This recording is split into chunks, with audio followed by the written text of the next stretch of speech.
Okay, so we are going to just go into the chapter as usual. We will be covering this. Okay, so we are going to just go into the chapter as usual. We will be covering this. Okay, so we are going to just go into the chapter as usual. We will be covering this. Guys, can you hear a resound coming out? Okay, I'm going to share this. You're able to hear me all right, isn't it? Naila Prabhu? Yeah, we can hear you, Prabhu. You can hear, right? Okay. No, I just, there was some voice again coming up, so I was just wondering what's going on. I think.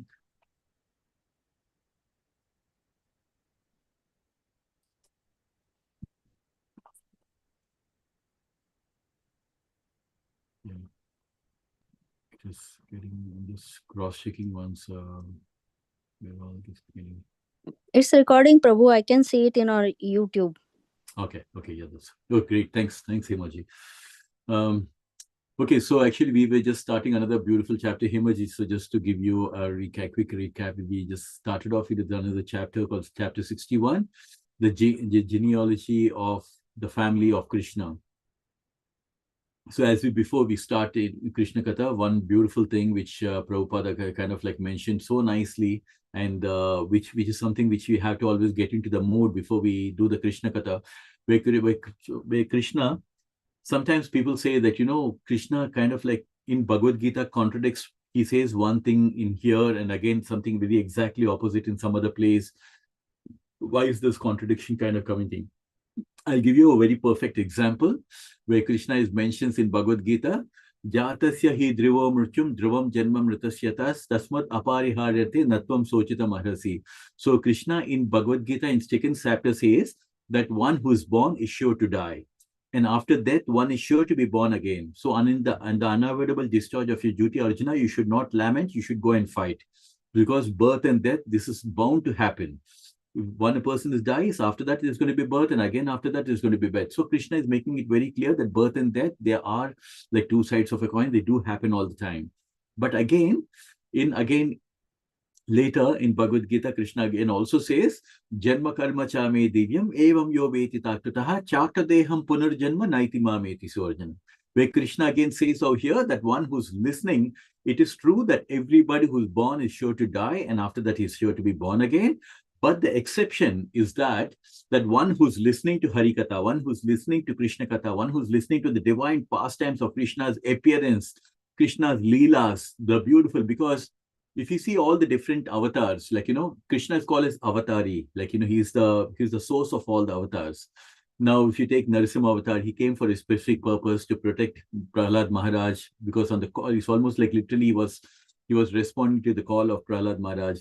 Similarly, when Lord Ram came, he appeared like any other human being, but of course he came with the purpose of showing how to be an ideal king, how to be an ideal father, and things like that.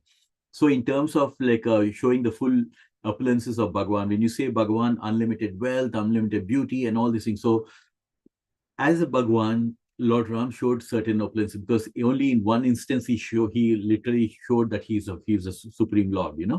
When he was when the Jatayu when the Jatayu bird died in the lap of Lord Ram, at that time he like a supreme, as a supreme Lord, he said, like, I'm going to send you to the spiritual world and I'm going to give you mukti.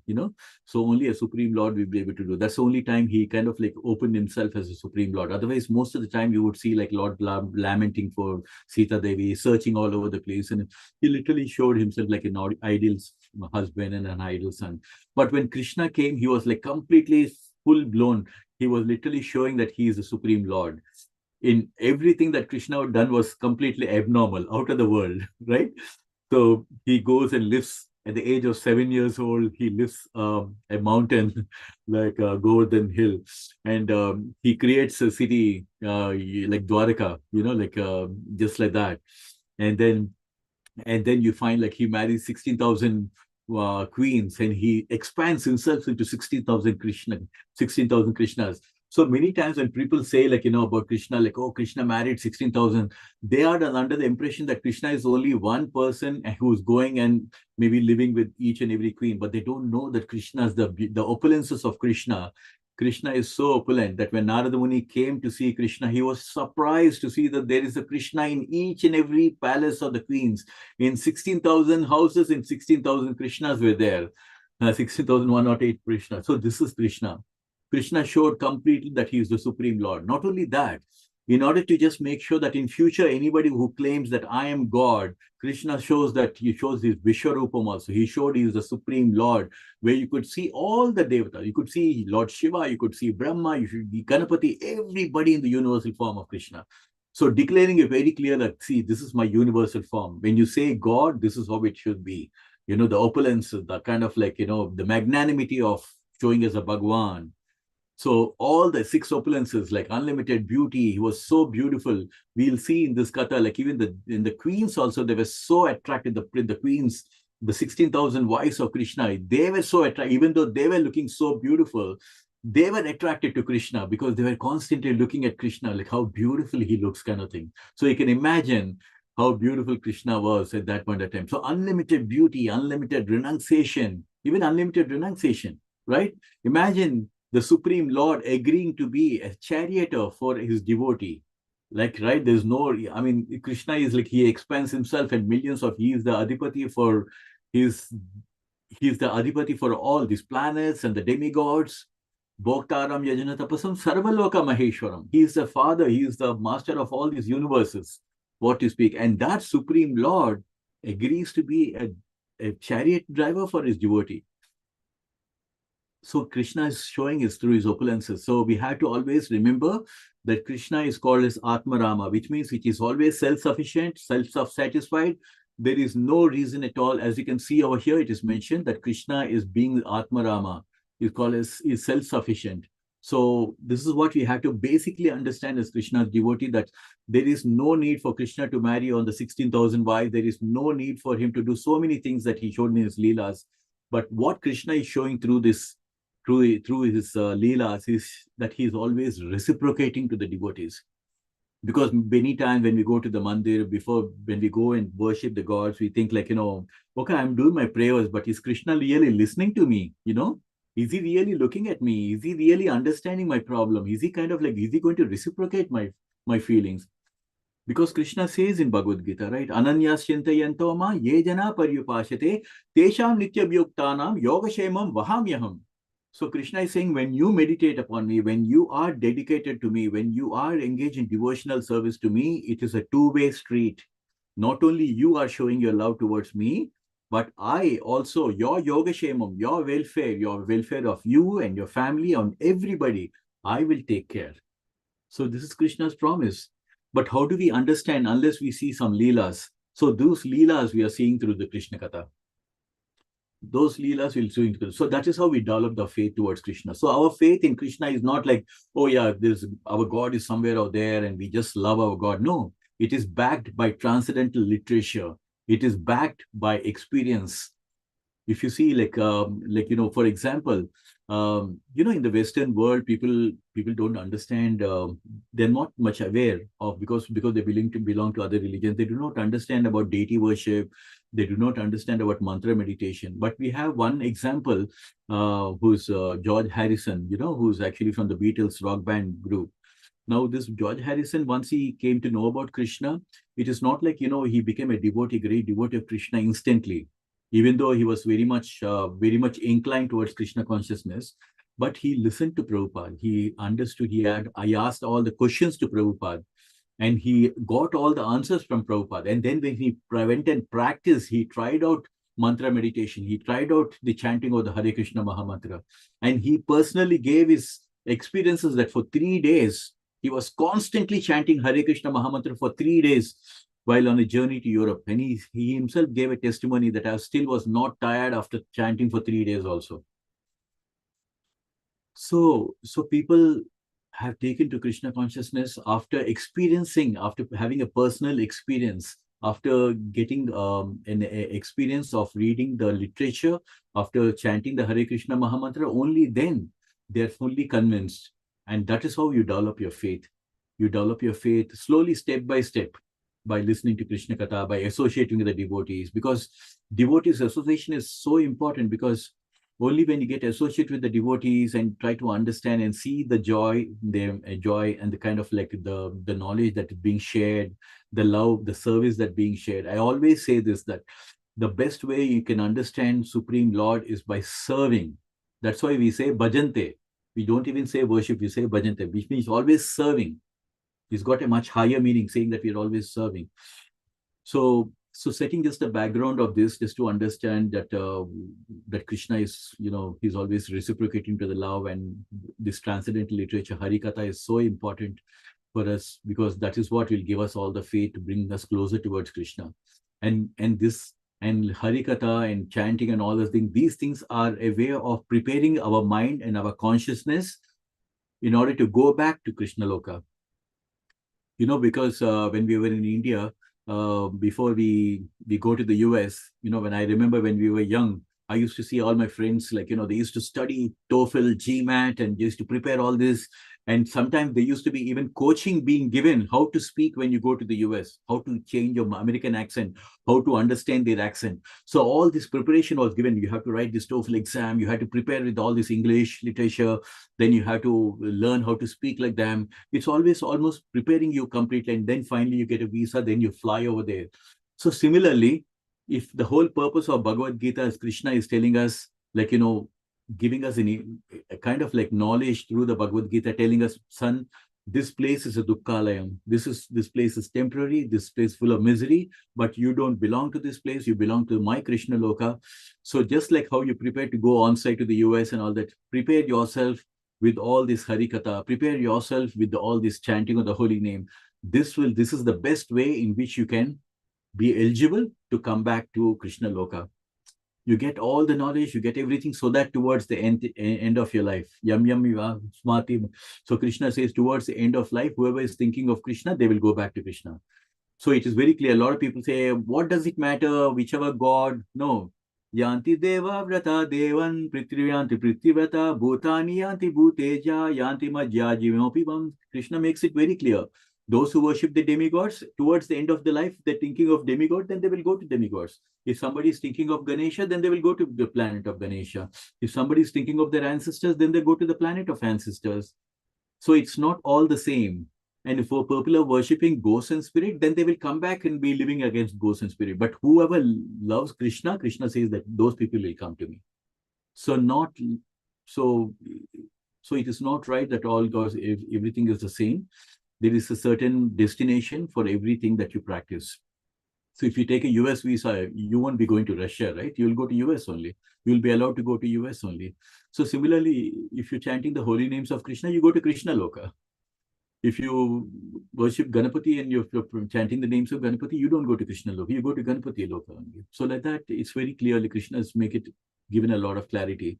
Now, coming back to this chapter, this beautiful chapter, we covered a few paragraphs where we talked about Krishna having 16,000 wives, 16,108 wives. And we've seen that just like son, like father, like all the children of Krishna, they were equally beautiful, they were wealthy, and they had wisdom, fame, everything, because like father, like son, right? And in spite of all these things, like Krishna played a perfect role of being a husband, because he agreed. All the princes, 16,108 princes, they came and requested Krishna that we want to get married to you. Please kindly accept our proposal. And that Krishna is just reciprocated, and he said, okay, fine, I will accept that. But having accepted that, Krishna says, yad yad achariti shrestha tat tat evetaro jana shrayat pramanam kurte lokastad anvartate. So Krishna said, whatever actions great people do, the common man follow, and whatever standards they set by their exemplary example, the others will follow. So Krishna wanted to make sure that once he's got married to all these princes, he played the perfect role of being a husband. which means that he given all the best times. In fact, Krishna spent so much of good time with the prince, each of the princes, that they thought, like, oh, he's always like a henpecked husband. He's always there with me only. That's what each and every princess used to mean, that Krishna is only with me only, and he's like, but Krishna was just doing his role as an ideal husband, because he wanted to set an example that this is how we have to be in the Vedic culture. But apart from, and each of the princes, and we've seen that each of the queen, they were like, even though they had so many maid servants, they were just making sure that they were personally giving attention to Krishna. As soon as Krishna come, they would go and wash his feet. They would go and, give all kinds of services to him. They would fan him and things like that. And then we also got to know from the last week this thing, that each of the 16,000 queens, they had 10 sons each. You can see, like, Queen Jambavati, she had 10 sons, and the names are also being given. It's amazing, isn't it? Rukmini's 10 sons will be starting with Pradyumna. We'll be covering about Pradyumna in the next thing. But these names are also so beautiful, isn't it? Charu Deshna, Sudeshna, Charu Deha. I don't know if you guys have heard about this, but I had never heard about some of these names, like Charu Deshna, Sudeshna. They're nice names, isn't it? Charu Desha, Sucharu, Charu Gupta, Charu Chandra Vicharu. Amazing. And we covered all these names, and again we also seen that Rukmini had 10 sons again, but again the first the eldest son was called as Pradyumna, and Pradyumna had 2 wives. Again, he had from his birth, in those days we used to have, maybe as soon as they're born, they would say, like, okay, he is born for this girl and something like that. Ideally when the girl born, they normally say, because the guy would have already been born by then. So anyway, Pradyumna was married to Mayavati, and then after that he married Rukmini's sister, who's Rukmini Devi's, Rukmini's daughter. So it's very interesting that we've seen earlier in our earlier stories that Rukmini, when she was about to when she sent a letter to Krishna asking him to come and kidnap him, and Krishna goes and kidnaps Rukmini Devi, and then his Rukmini's brother Rukmi, he goes and start chasing Krishna, and Krishna gives him a proper bashing, and he almost like about to kill him also, like, and then, but because he's like, Rukmini requests Krishna to spare the life of her brother. So that's how Krishna spares his life. So we can see that.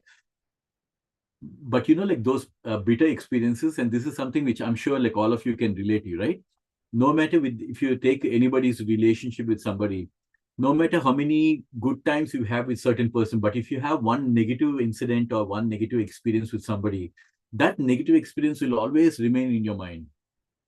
And I have literally seen recently, like, about one of the devotee also, they were constantly thinking about, even though they had great memories, but they were just constantly thinking about only one bad incident again and again.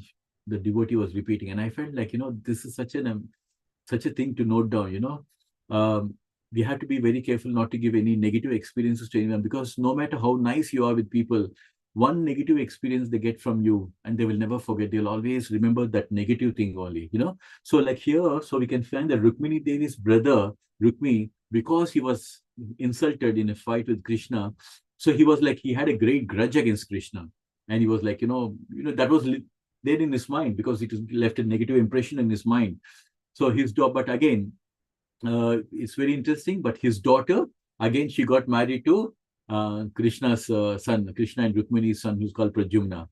And so this is something which Maharaj Parikshit, right? This whole story of Krishna Katha is being narrated, is from Bhagavatam, and Bhagavatam is basically narrated by Sukadev Goswami to Maharaj Parikshit. So Maharaj Parikshit was listening, and Maharaj Parikshit is so interestingly, he happens to be the grandson of Arjuna. Arjuna's son is Abhimanyu, and Abhimanyu's son is who's he? Parikshit. Parikshit. And also, like, very interestingly, at one time, when he was in the womb of his mother, at that time when Ashwatthama was releasing this Narayana-astra, which was being aimed to kill the Maharaj Parikshit when he was in his womb, at that time when Uttara, Abhimanyu's wife Uttara, prays to Krishna to come and protect him, protect the baby while in the womb, and Krishna goes in and protects the baby in the womb. Can you imagine? what is impossible for Krishna. So this is what Krishna is all about. Krishna is, when his teacher told him, Krishna, can you bring back my dead son? He goes to the Yamaloka and he orders Yamaraj and brings back the life of his guru, Sandipani Muni's son. And he brings back the dead son alive and gives him back to Sandipani Muni. And here we can find that he goes into the womb of Uttara and then brings back, he saves Maharaj Parikshit. In fact, they say Maharaj Parikshit was very keen later when he was born, he was very curious to see like who's the one who's actually came and saved me, while I was in the womb of his mother. So actually in Bhagavad Gita, it is mentioned very clearly how to meditate on Krishna, Kavim Puranam Manushashitaram Aniyoranyam Sumanusmaridyaha Sarvasya Dataram Achincha Rupam Aditya Varnam Tamasha Parastat. One should meditate on Bhagavan Sri Krishna, who's a knower of everything, because he knows everything that is in our lives, past, present, and future. And one who is smaller than the smallest. That's one of the things that to meditate upon. So this is a good example, isn't it? The smaller than the smallest. It becomes like the smaller than the smallest and goes into the womb and then protects Maharaj Parikshit, and who's the supreme controller, who's the master of all these universes. This is how we have to meditate upon the Supreme Lord as someone who's a supreme controller and someone who's the older than the oldest, because he told Bhagavad Gita to Sun God, and from him came Brahma and all. So you can imagine. So very nice to always remember, how we can bring to meditation as well. So here Maharaj Parikshit was very keen. Like he's like, well, if Rukmi and Krishna, they had a fight and Krishna taught Rukmi as a lesson, and then when they had such kind of differences, how come they became like relatives? Like, how come they had a marriage going on over there? So which was, and he was very curious, and Sukadeva Goswami is a perfect yogi. Can you imagine at the age of 15 years, he masters the entire Bhagavatam of 18,000 verses. He kind of explains to Parikshit Maharaj what's the kind of a memory and what's the kind of a mental strength that the people had in those days. A perfect yogi like Sukadeva Goswami, whom can see past, present, and future. So this is what it is. And I just wanted to see maybe if we can get started off, maybe we can go from here. Anyone want to just start off? Yeah. Hare Krishna Prabhu. Yeah, Gayatri, yeah. You want to go? Gayatri? Sure, Prabhu. Pradyumna, the eldest son of Krishna, born of Rukmini, was Cupid himself. He was so beautiful and attractive that the daughter of Rukmi, namely Rukmavati, could not select any husband other than Pradyumna during her Swayamvara. Therefore, in that selection, meeting, she garlanded Pradyumna in the presence of all the other princes. When there was a fight among the princes, Pradyumna came out victorious, and therefore Rukmi was obliged to offer his beautiful daughter to Pradyumna, although enmity was always blazed in Rukmi's heart because of his having been insulted by Krishna's kidnapping of his sister, Rukmini.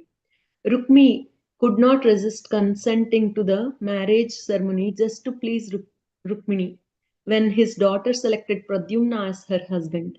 And so Pradyumna became the son-in-law as well as the nephew of Rukmi. Besides the 10 sons described above, Rukmini had one beautiful daughter with big eyes, and she was married to Krutavarma's son, whose name was Bali. Hare Krishna. Thank you, Mataji. So it's very interesting, isn't it? Like I think many of these things in Krishna Katha we can relate to ourselves. Like especially when certain marriages happen, it's not necessary that all the family members will be happy with all the family members on the other side. There will always be a difference of opinion, or somebody who's not happy, somebody who's happy. There's always going to be a mix, isn't it, in a family when a marriage alliance happens. Somebody feels like, oh, maybe you should have gone for someone else, or things like that.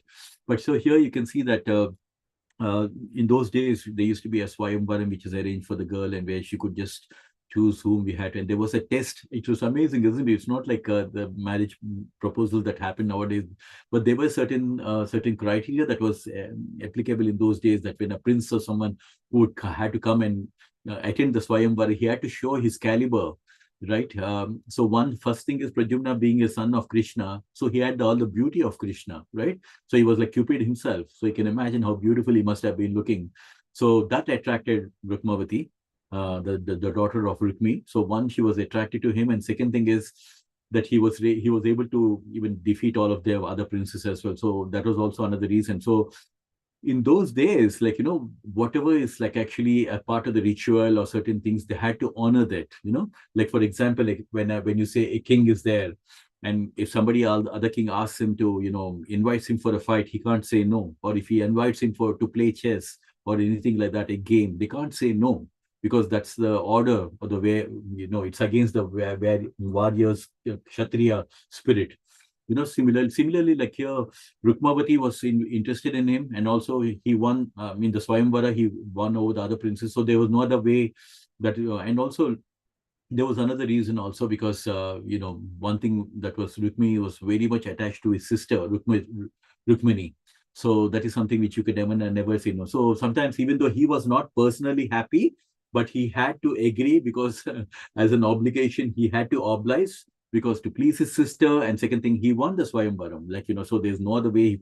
He can't just go against the rules of the Swayamvaram, right?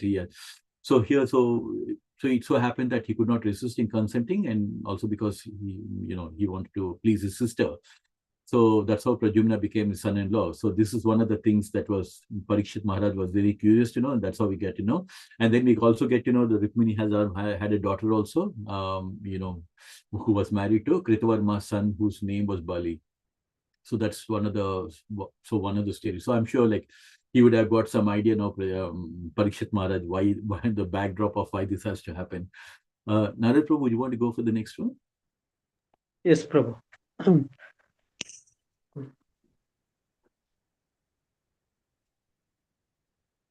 Yeah, the next. Okay.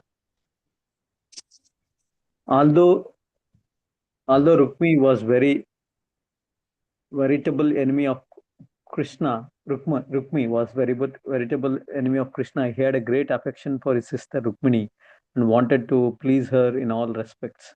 On this account, when Rukmini grandson Aniruddha was to be married, Rukmi offered his granddaughter Rochana to Aniruddha.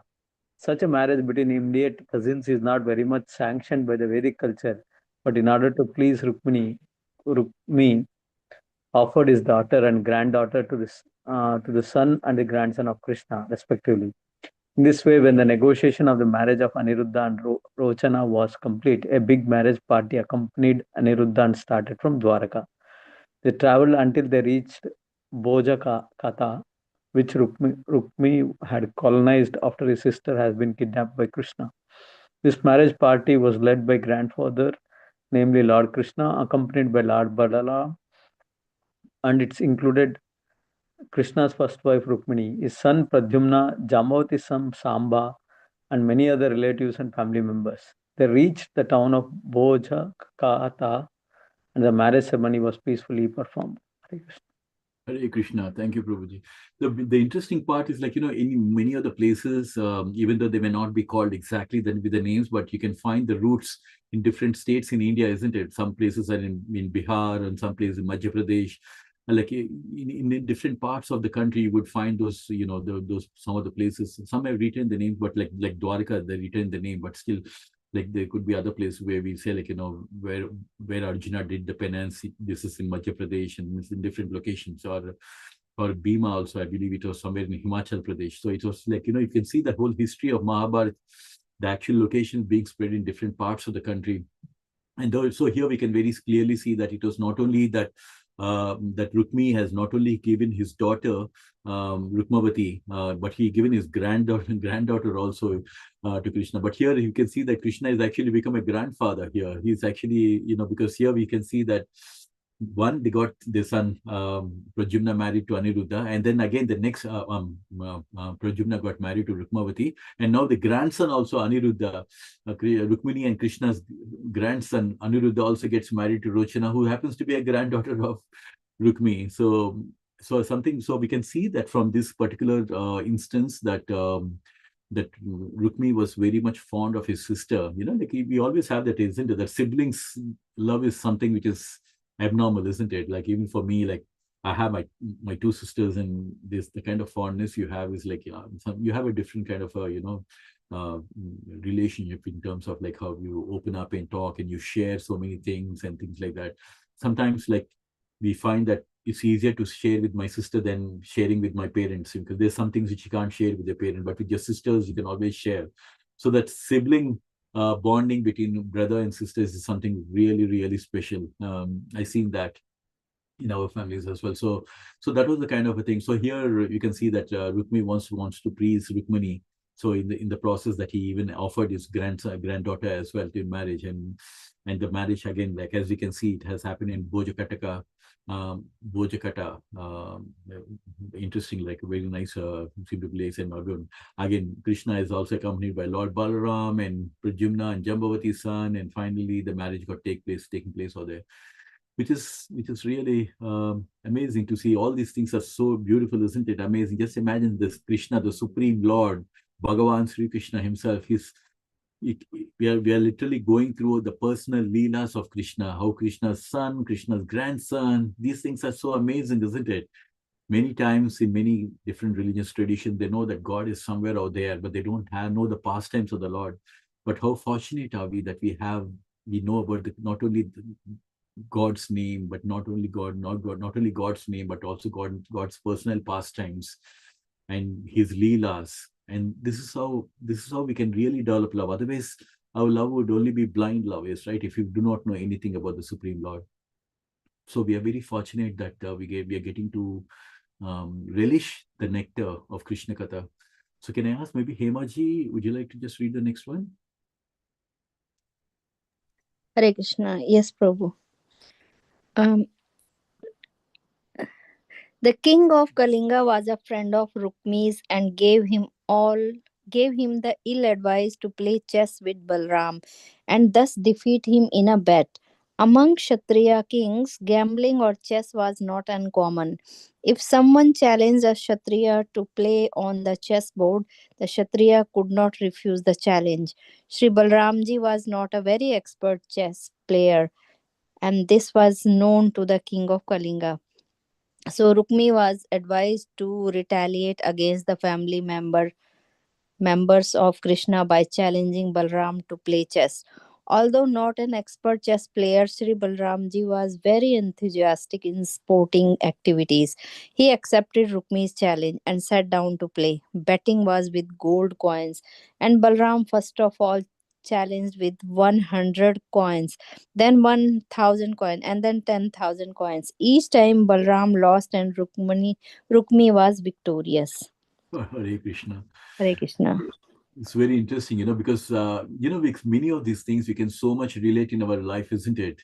Like when you find that when you have that hatred in your heart, you want somebody, and that when you have that hatred in your heart, and when somebody is provoking you from the side, just go ahead and do it, and that becomes very, very easily, it will manifest. The hatred will easily manifest into some action.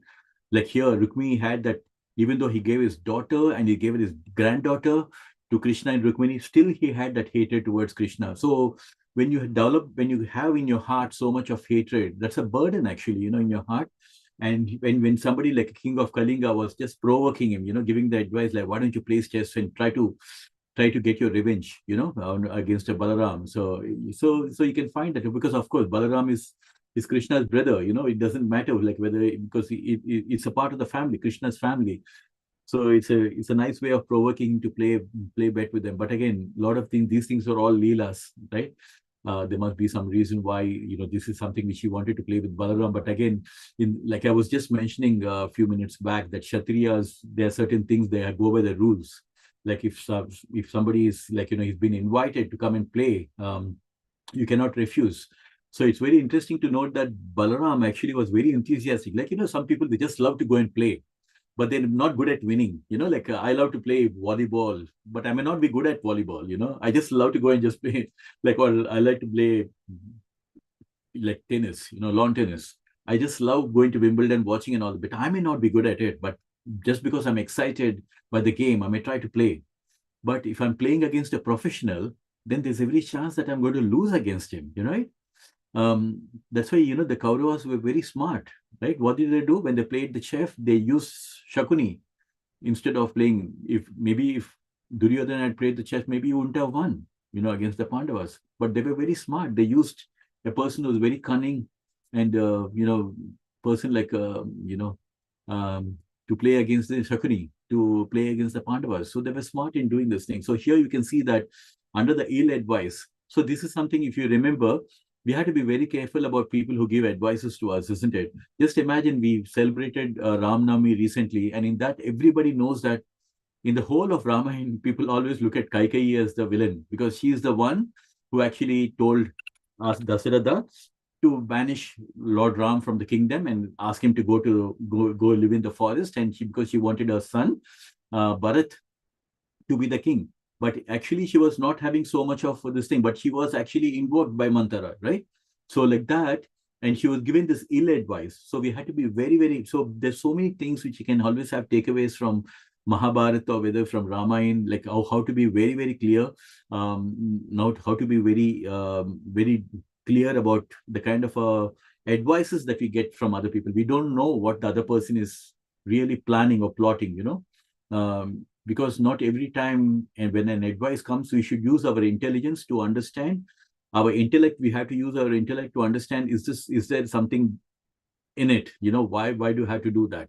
We have to question it. So otherwise, if you blindly listen, but here in this case, Rukmi already had ill feelings towards Krishna and Balaram, towards his family. And when somebody pours petrol over the fire, it will burn even more. So here, King Kalinga, he's given a nice advice, ill advice, saying, why don't you play chess with him? And he's not very good at it, so you can happily win against him. So Balaram, even though, because he was so excited and because he was invited for the game of chess, he couldn't refuse to say. So he went ahead and started betting with gold coins. And as you can see, with 100 coins, 2,000 coins, 1,000, 10,000 like that, and Balram was lost. And this is something which I've literally seen in my friends also. Like there's so many people who love gambling, right? And sometimes it is more than the person who's gambling and losing his money. The biggest stress and the torture is for the person who's gone along with him to watch him lose the money. Because sometimes I had this experience, like in with friends, like I was sometime back, not now, when I used to go and just give for company's sake, they were not even interested. And they would say, no, let's go to the casino, like we have to just play. And I'm like, come on, man, let's go out, like, and they would get so much of money in the beginning. And then finally they would go and play again, and they would lose all the money. And literally, when you see that and you feel like, oh my God, in just an hour's time, you lost 1 lakh rupees or you lost about $10,000. Why do you have to lose like that, But it is such an addiction for people that they just can't keep themselves away. Even though they're not good at it, it's just an addiction. They have to go and play, and they have to lose. And I've seen literally, when people come in on site and all, they earn their salaries and they just lose all the money by playing, going to the casinos and losing money like that. So here we can see that Balaram was invited, even though he was excited about playing, he was not good at it, so he lost over here. And Rukmini was getting victorious. And we find that Balaram, I will just read out the next one. Balaram losing the game was an opportunity for the king of Kalinga to criticize Krishna and Balaram. Thus, the king of Kalinga was talking jokingly while purposefully showing his teeth to Balaram. Because Balaram was a loser in the game, he was a little intolerant of the sarcastic, joking words and became somewhat agitated. Rukmi again challenged Balaram and made a bet of 100,000 gold coins, but unfortunately, this time Balaram won. Nonetheless, out of the cunningness, Rukmi claimed that Balaram was a loser and that he himself had won. And because of this lie, Balaramji became most angry with Rukmi.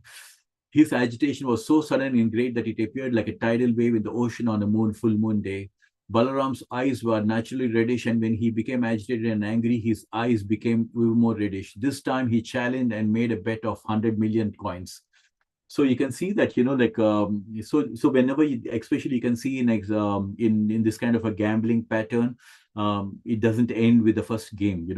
People lose and again they start betting. If you can see literally in any of the casinos and all, this is what happens.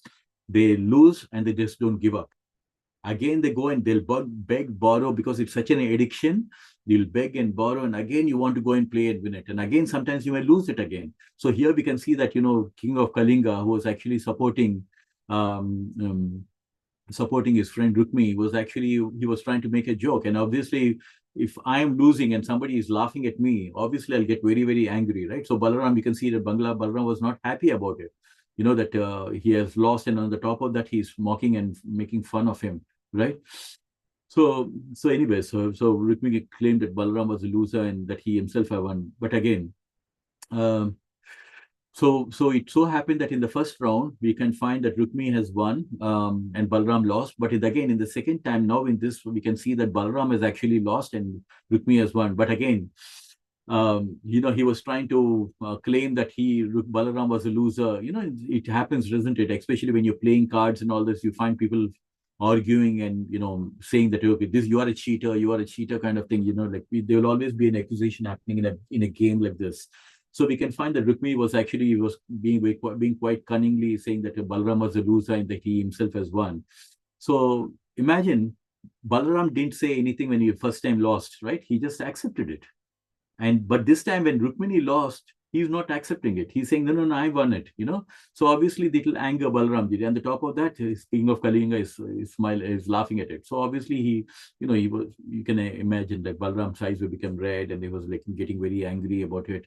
And no, but again, like as I said, this is an addiction. So he again started betting with 100 million coins. Is it okay if I just continue for a few minutes? Yes, Yes, Prabhu. Okay, thank you. So again, Balaram was a winner according to the rules of chess, but Rukmini again cunningly claimed that he had won.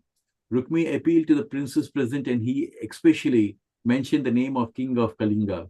During the dispute, there was a voice from the sky and it was announced that for all honest purposes, Balaram was the actual winner of the game and that he was being abused, and that the statement of Rukmini that he has won was absolutely false.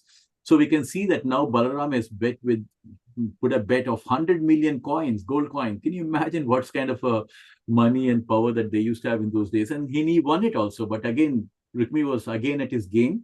So this is what happens with people, isn't it? People who are attracted to gambling and all these things, they always have this kind of a mentality, right? They either want to win, or if the other person is winning, they just want to go and cheat them. You know, they want to just put some pretext and wickedly or cunningly they go and cheat the other person. This is what has happened, and this is what is happening here also. And again, Rukmini was claiming that he had won and he was making an appeal to all the people, and we can see that they call like an Akaswani. We seen that right earlier also, like an Akaswani was coming and telling Kamsa that, you know, somebody is already born and you're going to be killed by him. So similarly, you can find here that there was a voice from the sky which was saying that Balaram was actually winner of the game, and that he's actually being abused actually by Rukmini, you know, that is false. And in spite of this divine voice, so there was, can you imagine, those at different times, isn't it? Like, you know, it was a different kind of a period, Dwapara Yuga. The Lord himself has descended, the demigods have descended, and you have God's expansion as Balaram and all these things. So it was a different kind of we have to always understand, don't compare whatever things that happen in Dwapara Yuga. We should be very clear that we should not try to apply our logic in saying that, oh, how is it this possible? How is this voice from the sky come? Because that's a different yoga. That's a different Dwapara Yuga. That's a different time, place, and circumstances. Prabhupada always used to say that's a different time where the kind of opulences were different. Lord himself was appeared over there. So can you imagine what kind of opulence, what kind of things could happen at that point of time? What we are talking about, Kali Yuga. This is nothing actually. This is the most fallen Yuga, where our lives are short, our memories are weak, everything is weak, everything is less. So we can't even relate to those days, right? Imagine in Ramayana, King Dasarath rules for 60,000 years. How is it possible that somebody could be living that long? Or Lord Ram ruling for 11,000 years. That was a different time where the longevity of people was very, very high. So in spite of the divine voice coming saying that, you know, Balaram has lost, and by his person it appeared that he had death upon his face. So you can see that, you know, when there is death waiting on the lap, you feel like doing something really stupid that's going to put an end to your life. So you can see that Rukmini's days are numbered. So it appeared as if he has death on his head, and falsely puffed up by the ill advice of his friend. So you see this.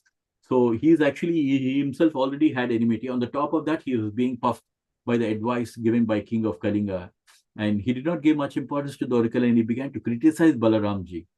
And look at him, look at Rukmini just saying, Balaram, my dear Balaramji, you do brothers, cowherd boys only, may be very expert in tending cows, but how can you be expert in playing chess or shooting arrows on the battlefield? They were just treating them like Yadava, like cowherd boys and not like Kshatriyas. Basically, what he's saying is, we are like Kshatriyas. What do you know about playing chess or shooting arrows? This is a Kshatriya kind of a spirit. And these arts are well known only to the princely order. Hearing this kind of pinching talk by Rukmini and hearing the loud laughter of all the other princes present there, Lord Balram became as agitated as burning cinders. He immediately took his club in his hand and without any further talk struck Rukmi on his head. And from that one blow, Rukmi fell down immediately and was dead and gone. Thus, Rukmi was killed by Balaram on that auspicious occasion of Aniruddha's marriage. These things are not very uncommon in Kshatriya society. So we can see from this that Kshatriya spirit is like that, do or die kind of thing. They don't take anything. Because of Kshatriya spirit, he agreed to go and play chess. But the same Kshatriya spirit is not going to take it lightly when somebody is trying to cheat him, somebody is trying to, insult him like that. So imagine here, basically the insulting that mannerism that Rukmi was basically saying that you are just like cowherd boys from Vrindavan. What do you guys know about shooting arrows or playing chess? This is something which a Kshatriya is supposed to be doing. What do you know about all these things? So we can see here that Balaram used to always have that, the club in his hand. He was known for that. And he just taken and struck one with Rukmi on his head. So we can see that whether it is Krishna or Krishna's expansion, Balaram, they had such immense strength that ordinary human beings are nowhere, anywhere to be even challenged. We all remember, right, when Krishna went and when Kamsa was there, when Kamsa was trying to try, Krishna just gave one massive shot. That's it. He fell dead. Just one shot. So when we're talking about the source of all the strength is Krishna, the source of all the strength is Balaram. So how can you even fight with them? So Rukmi was killed by Balaram on this happy occasion. On a marriage occasion, he was, he just got killed.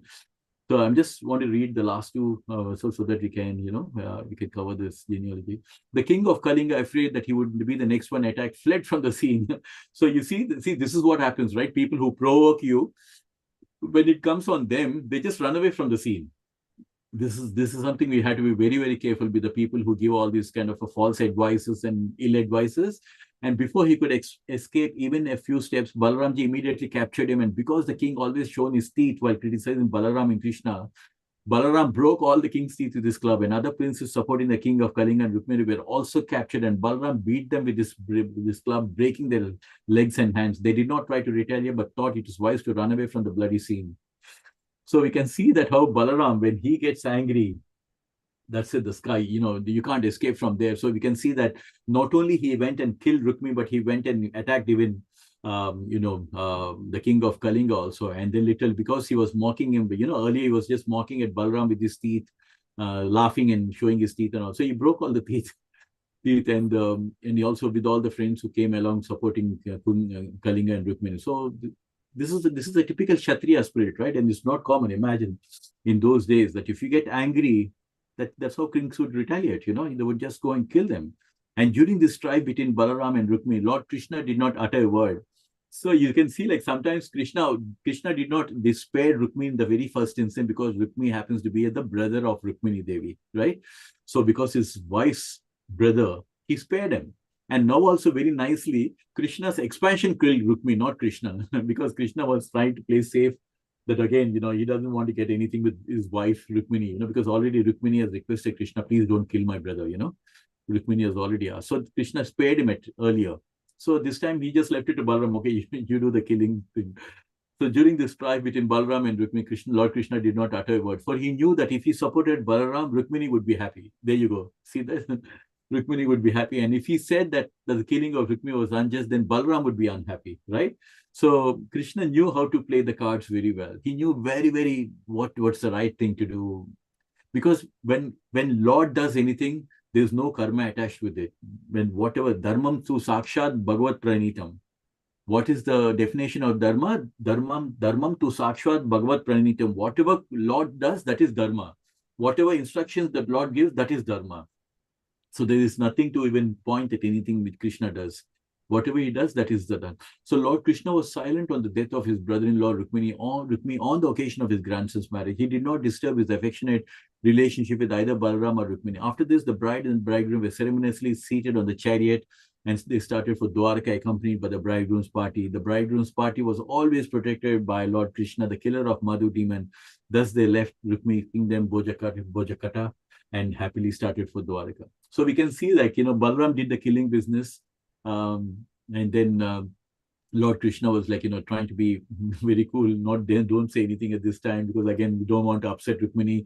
This is a marriage function. Let me know. Sometimes we do that, isn't it? When a happy marriage things happening, and when certain incidents happen, we try to cover it up or just put it under the carpet because we don't want to disturb the good times in the marriage kind of thing. So he didn't want to disturb the relationship either with the Balaram or Rukmini. He just was very cool about it. And once the marriage is over, they just again travel back from Bojakat to back to Dwarka. So I just thought I'll just take a few minutes and, because this ends the chapter itself. So I just taken about 15 minutes more. But yeah, I think it's good that we covered this. Any things to add? Any corrections? Any comments? Hare Krishna Prabhu. So one thing that had come stand out from this katha is that there is a vice and virtue in the same family, right? Rukmini Mataji and then Rukma, right? In the same family, there are two different opposites side of thinking.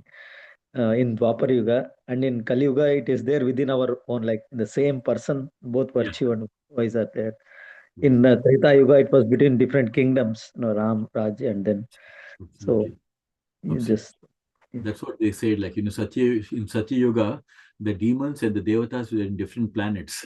In Treta Yuga, they happened the devatas and the demons, the good and the bad, they were actually not on the same planet and they were in different places, like Bharat and the place of Bharat, and then we had Sri Lanka. And in Mahabharat, they happened to become relatives also, the divine and the demoniac, like Kauravas, right? Kauravas and the Pandavas. And in Kali Yuga, it's not only in the same family, but again, the same person itself, you had the divine and demonic. And Krishna spent literally a chapter on divine and demonic tendencies, isn't it? Yeah. Nice one, Nagara Prabhu. Very good. Yeah, absolutely. And so very important takeaway is that you have to be very careful about people who give us wrong advice, ill advice, because that you can see here, Rukmini was Krishna and Balaram, they were okay. They just moved on and they agreed to marry Rukmini's daughter as granddaughter also. But then because of the anger that he kept in his heart, the hatred that he kept in his heart, and it is a lesson that when you keep hatred in your heart, and when somebody provokes you, that hatred, it's very easy to light it up, to manifest in some action. And this is what has happened. If he had not listened to the king of Kalinga, he would have been happy. The marriage would have happened and everything would have been normal. But because of the ill advice of the person, he went and acted and did something which is so wrong, to cheat somebody like that. And in the process, he got himself killed. So demoniac tendencies, we have to be always very, very wary of people who give us advices. We should always use our intellect. Yes. Hemaji, Gayatriji, any comments? Not really, Prabhu, but I enjoyed your Krishna Katha. It was very nice. Thank you, Hemaji. All incidents, yeah. Hare Krishna. Hare Krishna, thank you. Gayatriji, want to add anything to it? Gayatriji, maybe you're busy. Okay. Yeah, Gayatriji maybe could be busy there. Okay, so I just wanted to thank you. Thank you for joining the session. You will again, this is the Easter long weekend, so we'll be in manner. Narad Prabhu, I hope you're coming over the weekend. Yes. Yeah, I'm going to be there tomorrow. Gaurang Prabhu, I believe he's going to be giving the morning class, so I'm really keen to listen. So most probably. Tomorrow, yeah, tomorrow morning. From 8 o'clock. From ISKCON Chowpatty is coming. He gave a class today, and he said we'll continue tomorrow. So I'm thinking of he's going to be there tomorrow. Yeah. So yeah, thank you so much for giving your association. I feel so humbled, and we will again carry with a new chapter next week. Hare Krishna. Vanchakalpatarubhyascha kripa sindhubhyo cha Patibhyam Pavanebhyo Vaishnavebhyo Namo Namah. Namo Namah. Hare Krishna. Anta Today's Koti highlight is Krishna. Hemalata's wonderful recitation of Mangalacharani. I really enjoyed it. Hare Thank you. Krishna, Prabhu. Thank you, Really Prabhu. enjoyed it. Yeah, it was beautiful. It was really, really nice. We'll from you. Yeah. Seriously, I had to learn. I mean, next time we had to listen to you and do that. Very nice. Very soothing, Mataji. Very Oh, soothing. thank you, Prabhu. Thank you. Very nice. Really nice. Yeah. Thank you. Thank you so much for your association.